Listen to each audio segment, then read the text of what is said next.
Assalamualaikum warahmatullahi wabarakatuh. Selamat pagi anak-anak kelas 12 akuntansi.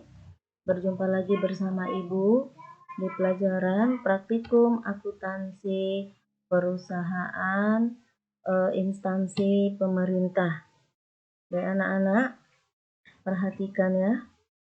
Untuk hari ini kita masih belajar tentang laporan keuangan. Untuk hari ini kita belajar unsur laporan keuangan pemerintah. Baik anak-anak, sebelum belajar sebaiknya mari kita berdoa menurut agama dan kepercayaan kita masing-masing. Semoga kita masih tetap dalam keadaan sehat dan wabah COVID ini cepat berlalu sehingga kita bisa belajar tatap muka seperti biasa. Baik anak-anak, kita mulai pelajaran kita.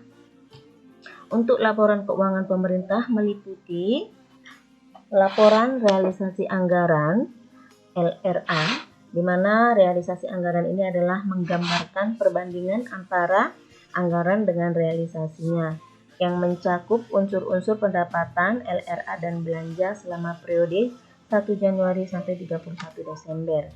Sebagai contoh, ini dia anak-anak, perhatikan ya. Untuk realisasi pendapatan suatu daerah, ya, untuk periode 31 Desember misalnya, yang bukan pajak sebesar 74.318.678. Nah, pendapatan tersebut ini tidak dianggarkan dalam DIPA. Sehingga realisasi belanja daerah sampai dengan 31 Desember adalah, ini misalnya contohnya adalah 45 miliar 598.198.959 rupiah, atau mencapai sekitar 96,606%. Nah, dari alokasi anggaran ini sebesar 47 miliar 469.735.000 rupiah. Kemudian untuk neraca ini adalah menggambarkan posisi keuangan atau entitas mengenai aset, kewajiban, dan ekuitas dana per 31 Desember. Nah, sebagai contoh ini bisa kita lihat ya anak-anak, untuk 31 Desember neraca suatu daerah ini disajikan untuk neraca sebesar 222 miliar 399.683.417 rupiah. Nah, ini terdiri dari mana? Bisa kamu lihat ini ya, aset lancarnya berapa, aset tetap setelah akumulasi berapa, dan aset lainnya setelah akumulasi berapa. Itu untuk aset.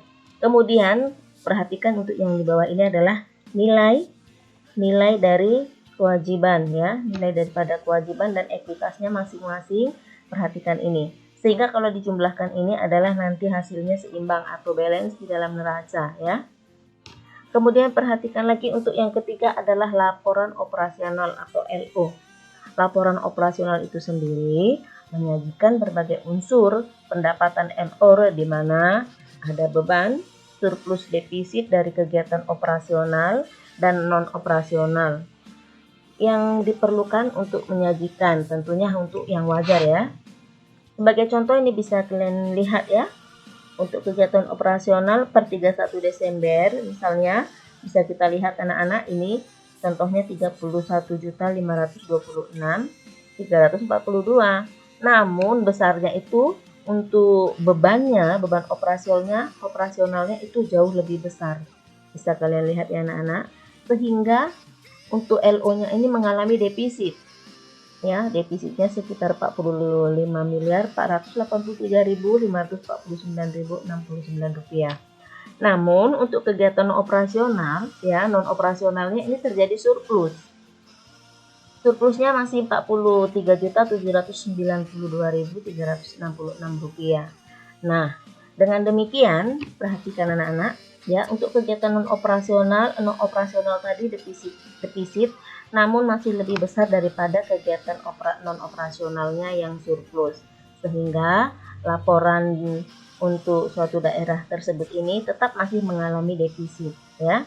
Perhatikan ya anak-anak, ini bisa kalian catat sehingga bisa dibaca lebih jelas lagi. Oke anak-anak, untuk hari ini itu saja. Yang akan datang kita akan mempelajari yang keempat, laporan perubahan ekuitas dan catatan atas laporan keuangan yang akan kita bahas. Seperti biasa, coba dicatat yang sudah kujelaskan tadi ya.